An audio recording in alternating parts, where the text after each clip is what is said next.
Deccan voice, सुनो सच की आवाज। जरा आंखें बंद कीजिए और तसव्वुर करें, साल है 1656।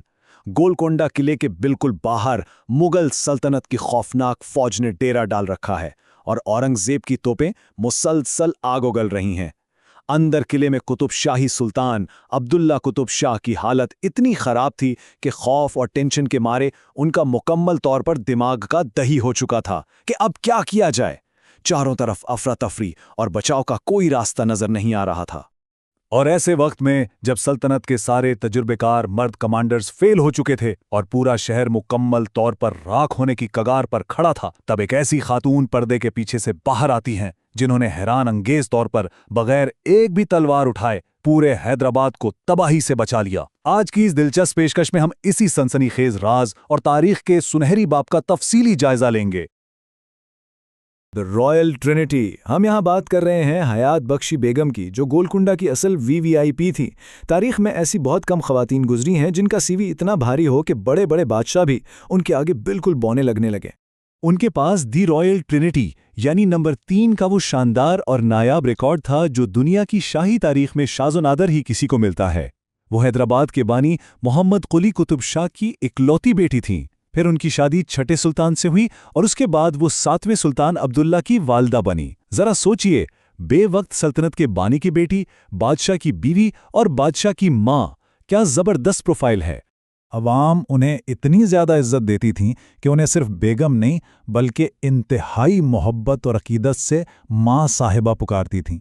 लेकिन खबरदार ये मत समझिएगा कि वो सल्तनत में बैठकर कोई प्यार मोहब्बत की दुकान चला रही थीं, बिल्कुल भी नहीं। एक डी फैक्टो रीजेंट के तौर पर उन्होंने रियासत के खजाने, गैर मुल्की अमूर और यूरोपीय तिजारती कंपनियों के साथ पेचीदा मामलात को एक आयरन डिसिप्लिन के साथ कंट्रोल किया। The boss lady who saved Hyderabad. अब वापस चलते हैं 1656 के इस खौफनाक मुहासरे पर, जहां तोपों की गनगरज से आसमान लरज रहा था और हालात मुकम्मल तौर पर काबू से बाहर हो रहे थे। अब जो बात वाकई होश उड़ा देने वाली है वो इनका सफारती मास्टर स्ट्रोक है, जिसने मुगल दुश्मनों को भी चकरा कर रख दिया।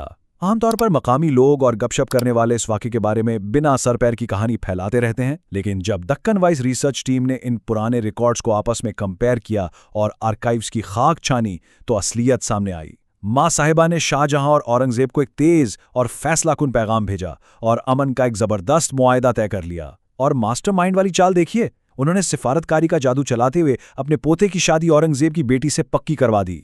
एक ही जबरदस्त चाल में दुश्मनों को रिश्तेदार बनाकर पूरे शहर को मुकम्मल तबाही से बचा लिया। चेकमेट। इनकी इस शानदार सिफारती जहानत से थोड़ा आगे बढ़ते हैं और इनकी तामीराती मिरास पर नजर डालते हैं। उन्होंने सिर्फ जंगें ही नहीं रोकी बल्कि अवाम के लिए एक जबरदस्त और जदीद हाईवे टाउन भी बसाया, जिसे आज हयात नगर के नाम से जाना जाता है। और वहां मौजूद ये कोई आम सी मस्जिद नहीं थी। हयात बख्शी मस्जिद 5 एकड़ के एक ऊंचे प्लेटफॉर्म पर बनी एक शानदार इमारत है। इसमें कुतुबशाही मोटर का बेहतरीन इस्तेमाल किया गया है। सामने 5 इंतहाई शानदार मेहराबें हैं और दोनों तरफ ऊंचे अशपहलू मीनार पूरी शान से खड़े हैं, जिन पर फूलों के इंतहाई नाजुक और दिलफरेब नक्शो निगार बने हुए हैं। जरा इस चार्ट पर गौर करें।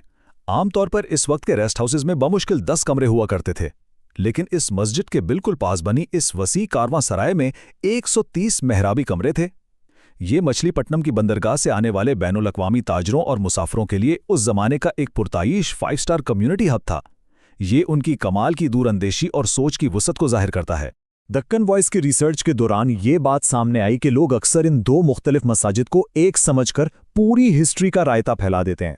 एक है हयात नगर मस्जिद, जो हाईवे पर वाक़ है, जिसमें सराय और हाथी बावली है, और दूसरी है दी ग्रेट फ्यूनररी मस्जिद, जो 1666 के आसपास मकबरे के साथ बनाई गई थी ताकि शाही खानदान मरहूमीन के लिए दुआएं कर सकें। ये दोनों बिल्कुल अलग यादगारें हैं और मकबरे के साथ वाली मस्जिद खास तौर पर तदफीनी रसूमात के लिए थी, तो प्लीज़ इन दोनों को मिक्स मत कीजिएगा।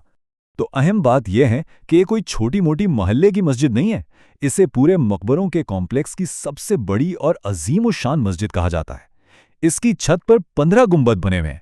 इसके मशरिकी हिस्से में 5 बड़ी मेहराबें हैं जो तकरीबन 76 बाय 50 फुट का वसी रकबा घेरती हैं। इसके दोनों कोनों पर 4 मीनार के स्टाइल के 2 ऊंचे मीनार हैं जो इसकी शान में मजीद इजाफा करते हैं और देखने वालों को एकदम हैरान कर देते हैं। इस मस्जिद का शुमाली, जनूबी और मशरकी हिस्सा काफ़ी सादा है, لیکن اس کا مغربی یعنی قبلہ رخ انتہائی خوبصورتی سے سجایا گیا ہے۔ یہاں فن خطاطی کا ایک ایسا شاندار نمونہ دیکھنے کو ملتا ہے کہ بس کیا بتائیں۔ دیواروں پر فلس، نسق، نستعلیق اور کوفی رسم الخط میں اتنی باریک اور خوبصورت خطاطی کی گئی ہے کہ اس زمانے کے کاریگروں کی مہارت پر رشک آتا ہے۔ یہ ایک ایسا شاندار انجینئرنگ کمال ہے جس نے جدید دور کے لوگوں کو بھی حیران کر رکھا ہے، لیکن اس کے ارد گرد بڑی مزاحیہ افواہیں بھی ہیں۔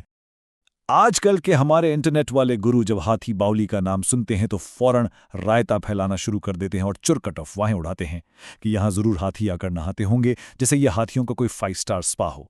ارے بھائی، پبلک ڈیمانڈ پر جب دکن وائس ریسرچ ٹیم نے اس راز پر کام شروع کیا تو انہوں نے اس شاندار انجینئرنگ کی حقیقت کو دریافت کیا جو آپ کے سامنے دائیں جانب موجود ہے۔ یہ ہاتھیوں کا کوئی سوئمنگ پول نہیں تھا، بلکہ 17ویں صدی کا ایک hard core industrial water pump تھا۔ اس کا میکینزم بڑا ہی شاندار تھا۔ چوڑے پتھر کے ریمپ اس لیے بنائے گئے تھے تاکہ بھاری بھرکم جنگی ہاتھی آرام سے نیچے جا سکیں اور بڑے بڑے ہائیڈرولک پرشین پہیوں کو گھما سکیں۔ ان کے گھومنے سے اس پورے 130 کمروں کے کمپلیکس کے لیے بھاری مقدار میں پانی کھینچ کر اوپر لایا جاتا تھا۔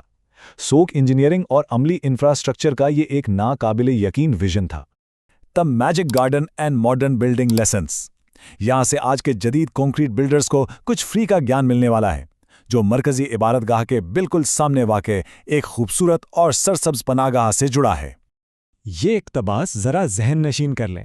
جب دکن وائس ریسرچ ٹیم اس جگہ پر پہنچی تو انہیں احساس ہوا کہ یہ خوبصورت اور سرسبز باغ محض کوئی دکھاوے کی سجاوٹ نہیں تھا، بلکہ ایک کمیونٹی سینٹر کے طور پر باقاعدہ ڈیزائن کیا گیا تھا تاکہ لوگ ان گھنے درختوں کی چھاؤں میں سکون سے بیٹھ سکیں، غور و فکر کر سکیں اور ایک دوسرے سے جڑ سکیں۔ یہ فطرت اور دلی سکون کا ایک عملی اور بہترین ملاپ تھا۔ 1667 میں ان کے انتقال کے بعد کا دور، جب ان کے بیٹے عبداللہ نے قطب شاہی مقبروں کے کمپلیکس میں ان کے لیے ایک حیرت انگیز قبر بنوائی۔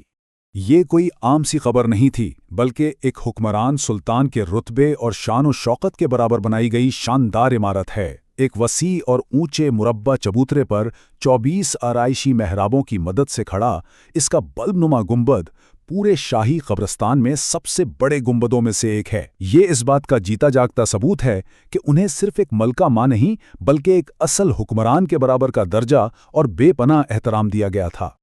اور یہ بات 16 آنے سچ ہے کہ مضبوط بنیادیں صرف اینٹ اور پتھروں سے نہیں بلکہ حکمت، ہمدردی اور عوامی خدمت سے بنتی ہیں۔ دکن وائس کی ریسرچ کے دوران یہ بالکل ثابت ہو گیا کہ وہ انٹرنیٹ کی کاپی پیسٹ والی نقلی تاریخ سے بہت اوپر تھیں۔ حقیقی اور تصدیق شدہ تاریخ یہی ہے کہ وہ گولکنڈہ کے سنہری دور کا غیر متنازع ستون تھیں، جو نام کے سوا ہر لحاظ سے ایک حقیقی اور زبردست حکمران تھیں۔ تو اس پوری کہانی کے بعد آج کا سب سے غور طلب سوال یہ ہے، آج کے اس حد سے زیادہ ٹینشن اور دباؤ والے دور میں ہمارے جدید کمیونٹی سینٹرز میں قدرتی سرسبز پناہ گاہوں کا ہونا کتنا ضروری ہے؟ کمنٹ سیکشن میں اپنے خیالات اور اگلے ٹاپک کے لیے اپنی تجاویز ضرور بتائیں۔ اور ہاں، اگر یہ سچی تاریخ اور دکن وائس ریسرچ کی ٹیم کی محنت آپ کو پسند آئی ہو تو اس پیشکش کو لائک کریں اور تاریخ کے مزید سنسنی خیز راز جاننے کے لیے فوراً سبسکرائب کر کے ہمیں سپورٹ کریں۔ ملتے ہیں اگلی حیرت انگیز کہانی کے ساتھ۔ اگر آپ کو ویڈیو اچھا لگا تو ویڈیو کو لائک اینڈ سبسکرائب کریں، اور نیکسٹ آپ کون سا ویڈیو دیکھنا چاہتے ہیں کامنٹ کر کے بتائیں۔ اور ہاں، دکن وائس کی چینل کو سبسکرائب کرنا نہ بھولیں اور لیٹسٹ اپڈیٹ سے اپڈیٹ رہیں۔